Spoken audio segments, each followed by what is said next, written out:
What is going on, everybody? Welcome to another episode of the Investors Digest Market Update. We got the June 2018, and if you are listening to this on the podcast, I would suggest you go to our website at prymehomes.com and sign up for a copy of the Investors Digest so you can see the slides that we're talking about. And if you don't know what I'm talking about with our podcast, you can check us out.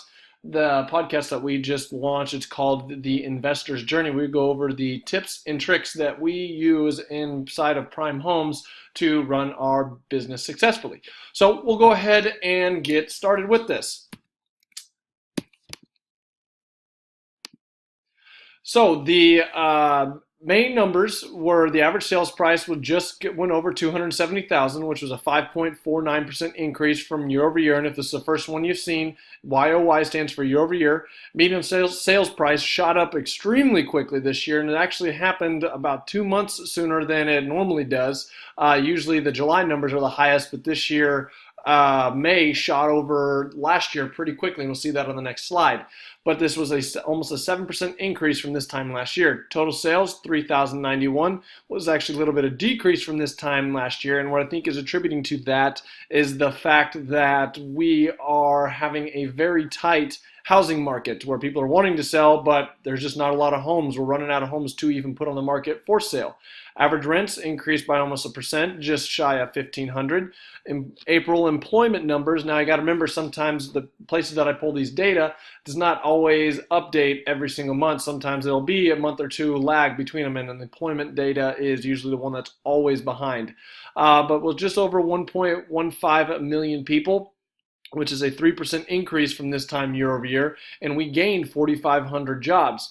Now, an article that I saw this last month, which was pretty cool, it showed that San Antonio gained the most population in the first quarter of 2018 out of any city in the entire nation, and out of the top 10, Texas had like five of the top 10 slots. So Texas is really booming, and San Antonio is really booming as far as people migrating and moving here. And it's great to see that we're keeping unemployment rates at 3.13 with the national average at 3.8. So we're significantly lower than the national average, and we're putting those people that are moving here to work.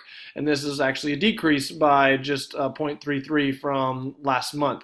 Months inventory, extremely tight. We're sitting under 3%. Now, for you that have never seen this before or need a quick refresher, months inventory is how we gauge the market, whether it's a buyer or seller market. And 6 months inventory is a balanced market between a buyer and seller, is what everyone uses at the industry standard. So anytime we start dropping below 6, it becomes a stronger seller market. It means there's a very tight inventory, and the lower that number gets, the less houses that are available, the faster those houses are moving along, and the less negotiating power as a buyer you have, but more power you have as a seller, just because there's more buyers wanting homes and there's less homes out there for them to choose from.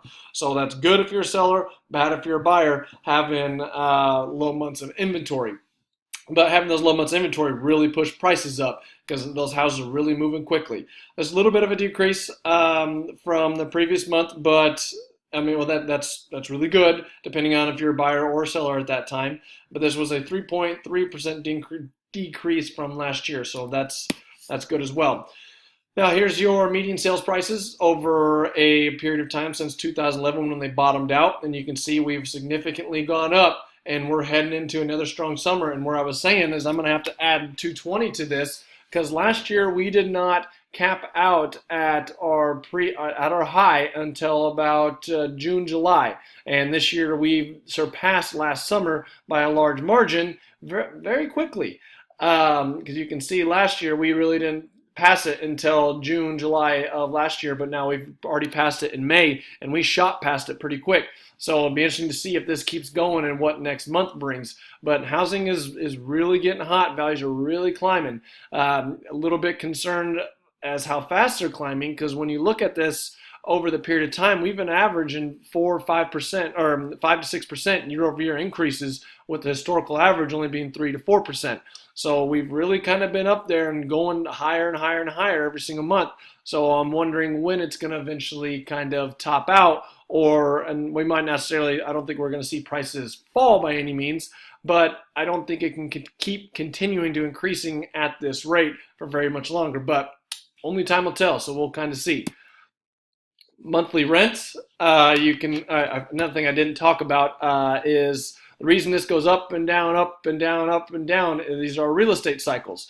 So summertime, best time to get a property on the market to try to get the highest prices. So in the wintertime, that's when they kind of drop. December's when you get that little bit of a spike.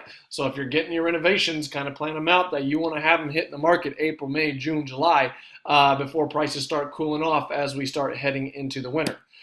Rents do the exact same thing. While they don't take as high jumps from year to year, they do follow the same cycle where April, May, June, July is when you start getting the highest rents, and they dip down into the winter months and then they come back up the following summer. So not uncommon. I mean, we've done it in the past where we structure leases to, if we rent something in October of a year, we might put a 7-month lease or 6-month lease in there to try to get it to lease renewal, or 18-month, 19-month to get it to where if that tenant moves out, we want to make them move out in March or April, so we have time to get in there, clean the property, get it back on the market, and catch that next wave of the high prices. So keep that in mind if you're a landlord doing a lot of renting.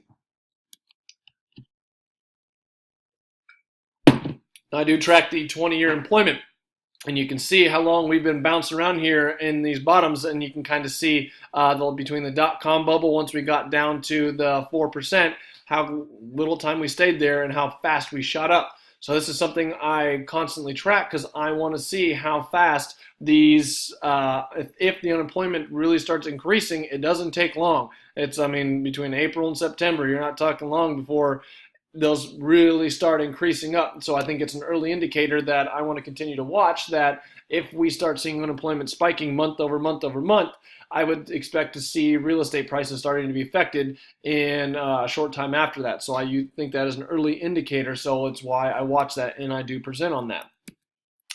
So year-over-year appreciation. You can see how fast this inverted from the bottom of the market last year. Prices declined, in 2011, when prices decreased the most, and how fast they shot from -6 to +7, and how fast and how long we stayed at 10%, 10%, 10%, 11%. And then we started to trend back down, and I thought that was the market kind of cooling off, saying, all right, we can't keep supporting prices raising like that. But then last month we hit another 9%. So that might not be happening. So we'll see what it does this next month to see if appreciation is slowing down or picking back up and again. So it's another chart that I added not too long ago, so we can see how fast we are appreciating over the long term and how long we've been pegged at these high numbers, to think of how long we can keep going. So now the favorite part of where to market. Now I do this based on months of inventory, and I do it 2 different ways. I do it by zip code and I do it by price range.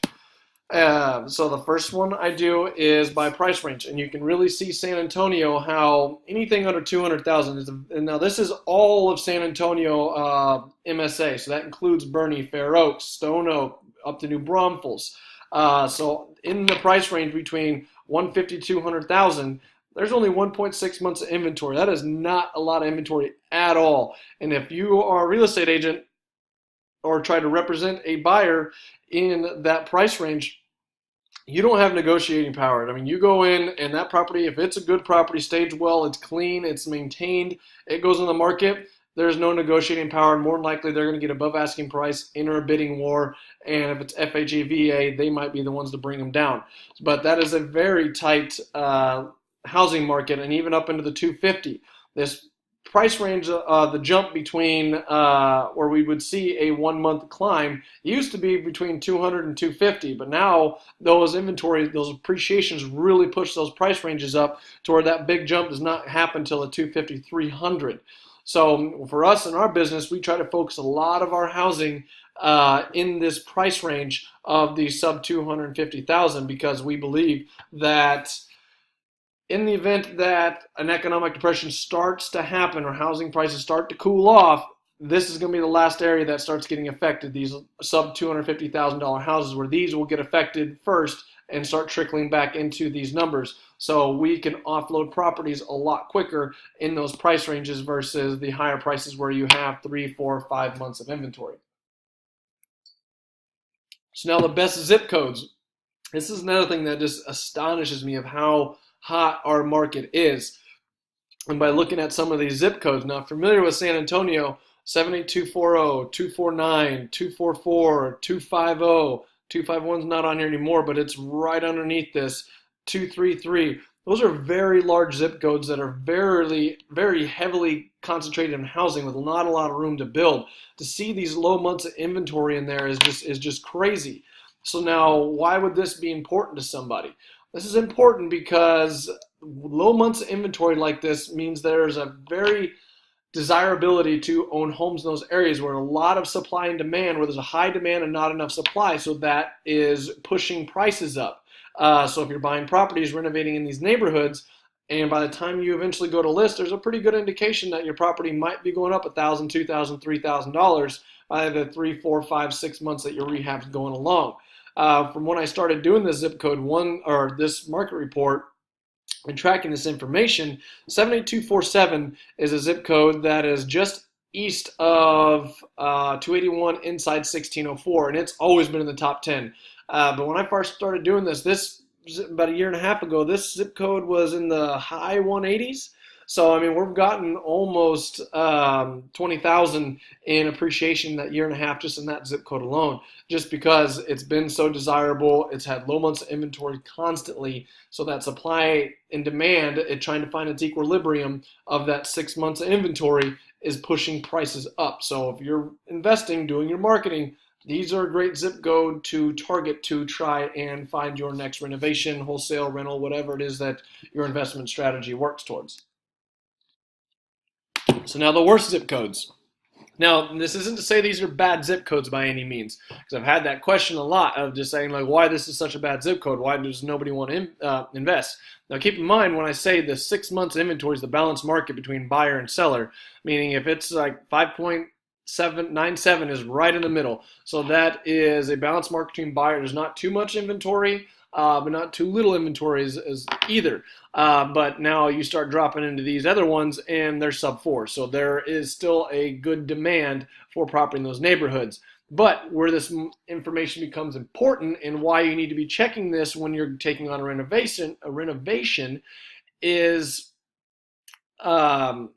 these could be potentially your holding costs. You want to know your competition level to make sure that, ask yourself, hey, do I need to go a little above and beyond with doing some staging, professional photos?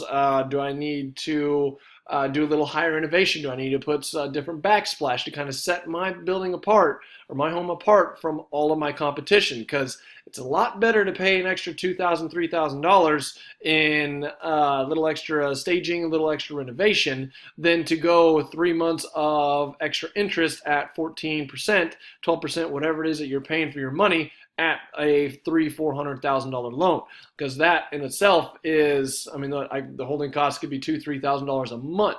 So if you can spend that money up front to get your house gone, definitely do it. So keep in mind and looking at that stuff. So that's it for this month. We've changed it up a little bit as far as our contacts. If you want to email me with any questions, please email me at john@prymehomes.com and subscribe to our Investor Digest if you, if you're getting this video and stuff, you already are. But if you're listening to on our Investor Journey podcast, head over to prymehomes.com, and at the very top, you'll see where you can subscribe to our Investors Digest, where you'll get this video every month and me walking through the actual slides, and you will also get a PDF copy of the slides with it. And if you are listening to this or watching this video on our Investor Digest newsletter, I encourage you to go to check out our podcast on Investor's Journey across all major platforms and give us a listen. With John and I talk about all kinds of things that we do in this business that we've seen to make all of us better investors. And jump onto social media and give us a like, give us a follow, give us a shout out. But otherwise, I will see you guys next month.